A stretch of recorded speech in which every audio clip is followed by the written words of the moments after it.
Welcome back. In this video I sink the carbs and get it ready for its first ride. So this is the first setup I made, just 4 tubes linked together with some light oil, and it does work, but my personal view is this is better if your carbs are just need a tweak, whereas mine I think are a fair way out. So I'll give this a go and pretty much come to the conclusion that this is not going to work to set these up from a complete rebuild with air pods, different pistons, porting, different exhausts. There was just too many changes. And the other thing is I didn't have the Yigs blanking tool, so I purchased the Yigs tool, and here it is here. You just take the plug off one side of the engine, which I'm doing here, put some engine oil on the O-rings just to let it slide in easy, push it in, and then once it's in, simply put the plug back on, and what that does is blanks off your carbies. And you do really need to do this because sinking is effectively sinking the carbies to the engine and making sure they will pull in the same vacuum. So to be sure, I also put a brand new set of spark plugs to make sure they're all firing properly, and I also wasn't sure about the coils, so I put brand new coils in there as well. With the first tube setup, something I didn't think was going to work as well for me, I, after this, designed another setup, which is these 4 glass bottles.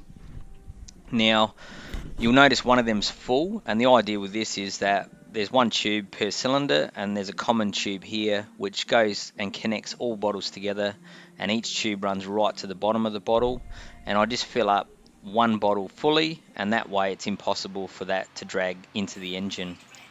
So I start this, and I start the same process, and it actually works really well. And you can see here, as it drags more fluid in, obviously that cylinder, so cylinder 3 in this case is drawing the most vacuum. So there's an adjustment screw, there's 3 adjustment screws, one between carby 1 and 2, one between carby 3 and 4, and one between 2 and 3. And I adjusted this and I messed about with it.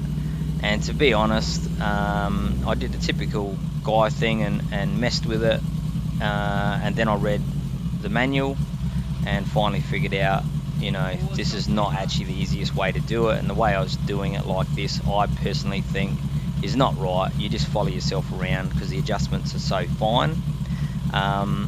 So what I do then is I do get it close with this, but I just waste so much time, and I think to do 4 carbies on an XJ, you actually need 2 bottles and not 4.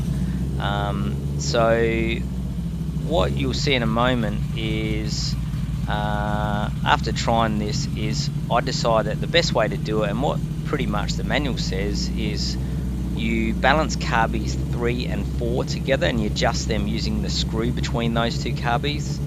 Then after you've done that, you adjust carbies 1 and 2.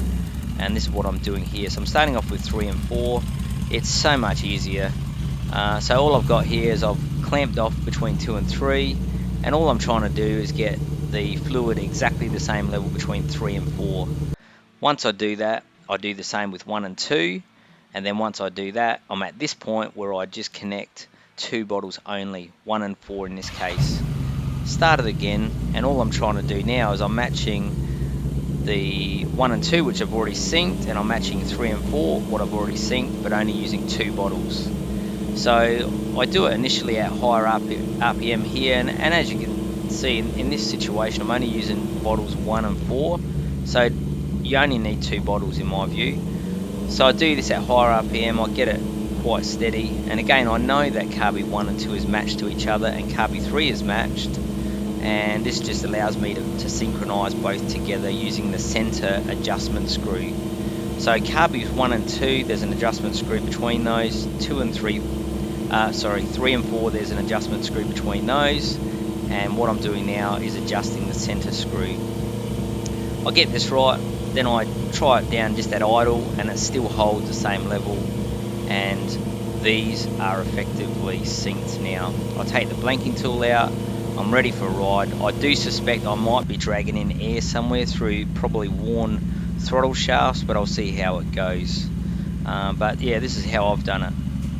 Stay tuned.